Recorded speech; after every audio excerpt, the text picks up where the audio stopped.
ಹೆಣ್ಣು ಅನ್ನೋದು ಈ ಸಮಾಜದಲ್ಲಿ ಒಂದು ಜೀವಿಯಾಗಿರ್ಲಿಲ್ಲ.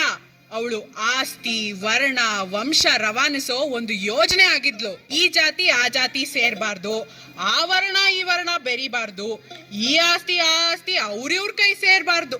ಹಿಂಗೆಲ್ಲ ಆಗ್ಬಾರ್ದು ಅಂದ್ರೆ ಹೆಣ್ಣಿಗೆ ಯೋಚಿಸೋ ಶಕ್ತಿ ಕೊಡಬಾರ್ದು.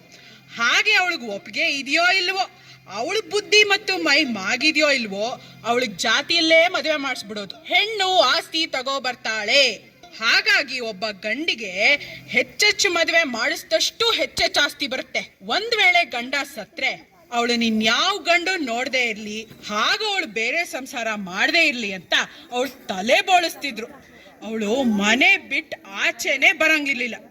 ಹೇ ನನ್ನಪ್ಪ ಸರ್ದಾರ ಗುಡುಗಿದನಯ್ಯ, ಗುಡುಗಿದನಯ್ಯ ಸಭೆಯಲ್ಲಿ ಹಿಂದಿನ ಹೇಸಿಗೆ ಬರೆದನಯ್ಯ, ತುಳಿದನಯ್ಯ ನಾಡಲ್ಲಿ.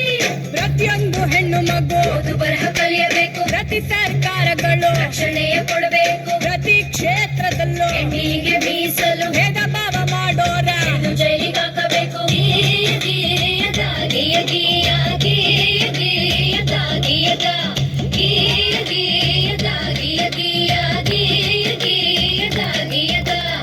ಅದು ಅಲ್ಲದೆ ನನ್ನ ತಂಗಿ ಕೇಳೆ ಹೊನ್ನ ಮದರಂಗಿ, ಪ್ರತಿಯೊಂದು ಕ್ಷೇತ್ರದಲ್ಲೂ ಹೆಣ್ಣಿಗೆ ರಕ್ಷಣೆ ಇರಬೇಕು. ಹಾಗಂತ ನನ್ನಪ್ಪ ಸರ್ದಾರ ಕೊಡಿಸಿದ ಹಲವು ಸವಲತ್ತು. ಪ್ರತಿ ಕಾರ್ಖಾನೆಯಲ್ಲೂ ಪ್ರತ್ಯೇಕ ಶೌಚಾಲಯ, ಪ್ರತಿಯೊಂದು ಕೆಲಸಕ್ಕೂ ಸಮನಾದ ವೇತನ, ಹೆರಿಗೆ ರಜೆಯನ್ನು ತಪ್ಪದೇ ನೀಡಬೇಕು. ಹೆಣ್ಣು ಶಿಶು ಹತ್ಯೆ ಇನ್ನು ಮುಂದೆ ನಿಷಿದ್ಧ, ಹೆಣ್ಣಿನ ಶೋಷಣೆಗೆ ಜೈಲೇ ಶತಸಿದ್ಧ.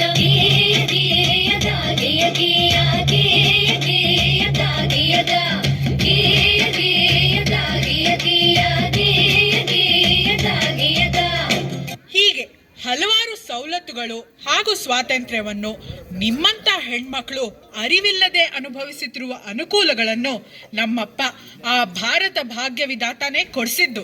ಹೆಣ್ಣು ಮಕ್ಕಳಿಗೆ ಆಸ್ತಿಯಲ್ಲೂ ಹಕ್ಕುಂಟು, ಗಂಡು ಹೆಣ್ಣು ಎಂಬ ಬೆಳಕಿನಲ್ಲಿ ಎಡೆಯುಂಟು. ಕಳೆದು ಹೋಯ್ತು ಹಳೆ ಕಾಲ, ಹೊಸ ಸುಗ್ಗಿ. ಪ್ರತಿಯೊಬ್ಬ ಪ್ರಜೆ ಈಗ ನಿಂತನೋ ಎದೆ ಹಿಗ್ಗಿ, ಪ್ರತಿಯೊಬ್ಬ ಪ್ರಜೆ ಈಗ ನಿಂತನೋ ಎದೆ ಹಿಗ್ಗಿ. ಪ್ರತಿಯೊಬ್ಬ